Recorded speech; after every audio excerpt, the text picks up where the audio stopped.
Hello friends, எல்லாருக்கும் வணக்கம். Welcome back to homely princess channel. இன்னைக்கு நம்ம சேனல்ல ரொம்ப ஹெல்தியான ஒரு ஃப்ரூட் பியூரி பத்தி பார்க்க போறோம். இது வேற ஒண்ணும் இல்லங்க, நம்ம வந்து பப்பாளி பழத்தை வச்சு தான் நம்ம குழந்தைகளுக்கு எப்படி செஞ்சு கொடுக்கலாம்ன்றத பத்தி காமிக்க போறேன். ஆக்சுவலா வந்து 6 மந்த்ல இருந்தே நீங்க பப்பாளி பழம் தாராளமா கொடுக்கலாம். அண்ட் இதுக்கு ஏஜே கிடையாது. நீங்க வந்து ஆரம்பத்துல இருந்தே நீங்க கொடுக்க ஸ்டார்ட் பண்ணிடலாம். பட் நீங்க எப்படி மாம்பழம், பலாப்பழம் இதெல்லாம் எப்படி கொடுக்குறீங்களோ அதே மாதிரி தான் நீங்க வந்து பப்பாளி பழமும் கொடுக்கணும். ஆனா பப்பாளி பழம் வந்து பாத்தீங்கன்னா இதெல்லாம் வந்து கோல்ட் இந்த மாதிரி பனி டைமில் வந்து கொடுத்தா சளி பிடிக்குமோ அப்படிலாம் நினைக்காதீங்க. இது வந்து சூடு தான். ஸோ குழந்தைங்களுக்கு சளிலாம் பிடிக்க தாராளமாக கொடுக்கலாம். இதில் நிறைய ஹெல்த் பெனிஃபிட்ஸ் இருக்குது. ஸோ நான் உங்களுக்கு 1 by 1 சொல்கிறேன். இதை முதல்ல எப்படி ப்ரிப்பேர் பண்ணணும், அப்புறம் வந்து பார்த்திங்கன்னா 6 to 7 மாத குழந்தைக்கு எப்படி கொடுக்கலாம், அப்புறம் 8 மாதத்துலேருந்து 12 மாத குழந்தைக்கு எப்படி கொடுக்கணும், 1 வயசுக்கு மேலே இருக்கிற குழந்தைங்களுக்கு எந்த மாதிரி கொடுக்கணும்னு எல்லா குழந்தைகளுக்குமே யூஸ்ஃபுல்லாக இருக்கிற மாதிரி தான் நான் இந்த வீடியோவில் சொல்ல போகிறேன். ஸோ வீடியோவை ஃபுல்லாக ஸ்கிப் பண்ணாமல் பாருங்கள்.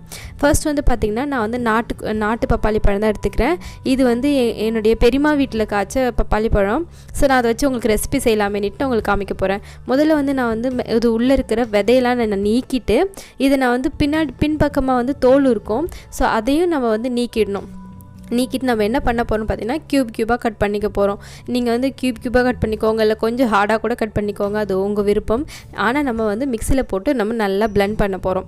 அதுதான், வேறு ஒன்றும் கிடையாது. இது ஃபுல்லாக இப்படி மிக்சியில் போட முடியாது இல்லையா, அதனால் நான் வந்து இப்படி குட்டி குட்டியாக கட் பண்ணிக்கிறேன். ஓகே, இதில் என்ன ஹெல்த் பெனிஃபிட்ஸ் இருக்குதுன்னு சொல்ல வரீங்கன்னு கேட்டிங்கன்னா இதில் வந்து விட்டமின் இ இருக்குது. ஆக்சுவலாக எல்லா ஃப்ரூட்ஸ்லேயுமே விட்டமின் இ இருக்கிறது இல்லை. விட்டமின் இ வந்து என்ன குறிக்குன்னு பார்த்தீங்கன்னா ஸ்கின்னுக்கும் ஹேருக்கும் ரொம்ப நல்லது. குழந்தைக்கு வந்து முடி வளர்ச்சி இல்லை ஸ்கின் சம்மந்தமான ப்ராப்ளம் ஏதாவது இருக்குன்னாலும் வளர குழந்தைங்களுக்கு நல்ல ஒரு வளர்ச்சி இருக்கும், ஹேர் ப்ராப்ளம் இல்லாமல் இருக்கும். அண்ட் அது மட்டும் இல்லாமல் ஸ்கின்னுக்கு நிறைய க்ளோவிங், ஷைனிங் கொடுக்கும். அப்புறம் உள்ளுக்கு எடுத்துக்கிட்டுன்னு வச்சுக்கோங்களேன், குழந்தைங்களுக்கு சாப்பிடும்போது கான்ஸ்டிபேஷன் ப்ராப்ளம் இல்லாமல் இருக்கும். அது மட்டும் இல்லாமல் இதில் நிறைய வந்து ஃபைபர் கண்டென்ட் இருக்கிறதுனால குழந்தைங்களுக்கு கான்ஸ்டிபேஷன் ப்ராப்ளம் இல்லாமல் நல்லா மோஷன் ஃப்ரீயாக போவாங்க. வாழைப்பழம் எந்த அளவுக்கு பங்கு வகிக்குதோ அதே மாதிரி தான் பப்பாளி பழமும். ஸோ தயங்காமல் நீங்கள் வந்து பப்பாளி பழம் கொடுக்கலாம். ஆனால் டெய்லிலாம் கொடுக்கலாமான்னு கேட்காதீங்க. டெய்லி கொடுக்கக்கூடாது. எந்த ஒரு ரெசிபியுமே பார்த்தீங்கன்னா நீங்கள் டெய்லி அதையே கொடுத்துட்டு இருக்கக்கூடாது.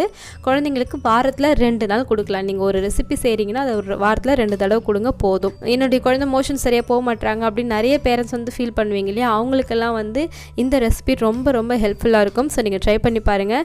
நான் வந்து பார்த்திங்கன்னா மிக்சியில் நல்லா பிளெண்ட் பண்ணி எடுத்துட்டேன். இந்த மாதிரி நல்லா ஸ்மூத்தாக இருக்கும். லைட்டாக மட்டும் நீங்கள் வந்து ஹாட் வாட்டர் ஊற்றி அரைச்சிக்கோங்க. இப்போது மந்த் வைஸ் குழந்தைங்களுக்கு எப்படி கொடுக்கலான்னு பார்க்கலாம். இப்போ 6 to 7 மாதம் குழந்தையா இருந்தாங்கன்னா முதல்ல நீங்கள் இதை வந்து ஸ்ட்ரீம் பண்ணி கொடுங்க. ஸ்ட்ரீம் பண்ணி நல்லா மிக்சியில் பிளெண்ட் பண்ணி கொடுக்கணும். அதாவது ஆவியில் வேக வச்சுட்டு அதை வந்து நீங்கள் மிக்சியில் போட்டு நல்லா பிளெண்ட் பண்ணி கொடுக்கணும். இதுவே 8 to 12 மாதம் குழந்தையா இருந்தாங்கன்னா அவங்களுக்கு ஸ்ட்ரெயிட்டாகவே நீங்கள் மிக்சியில் போட்டு நல்லா பிளெண்ட் பண்ணி கொடுக்கலாம். தேவைப்பட்ட இனிப்புக்கு நீங்கள் வந்து தேன் ஆட் பண்ணிக்கோங்க. பட் தேன் ஆட் பண்ண வேண்டிய அவசியம் வராது, ஏன்னா இது நிறைய இனிப்பு இருக்குது, அதுவே போதும் குழந்தைங்களுக்கு. இதுவே 1 வயசுக்கு மேலே இருக்கிற குழந்தையா இருந்தாங்கன்னா அவங்களுக்கு நீங்கள் இந்த மாதிரி க்யூபாக கட் பண்ணி ஒரு பிளேட்டில் போட்டு கொடுங்க. இல்லை நீங்களே கூட ஒரு பீஸாக எடுத்து வாயில் வைங்க, அடைச்சிக்காது. ஸோ நல்லா மென்று சாப்பிடுவாங்க. ஓகே ஃப்ரெண்ட்ஸ், நீங்கள் இன்னும் ஹோம்லி மாம் சேனலில் நீங்கள் இன்னும் பார்க்கலன்னா நான் டிஸ்கிரிப்ஷனில் லிங்க் கொடுக்குற செக் பண்ணி பாருங்கள். அண்ட் அந்த சேனலில் போடக்கூடிய வீடியோஸ் எல்லாம் உங்களுக்கு பிடிச்சிருக்குன்னா மறந்துடாமல் சப்ஸ்கிரைப் பண்ணி வச்சுக்கோங்க. நம்ம நெக்ஸ்ட் வீடியோவில் பார்க்கலாம். பாய்.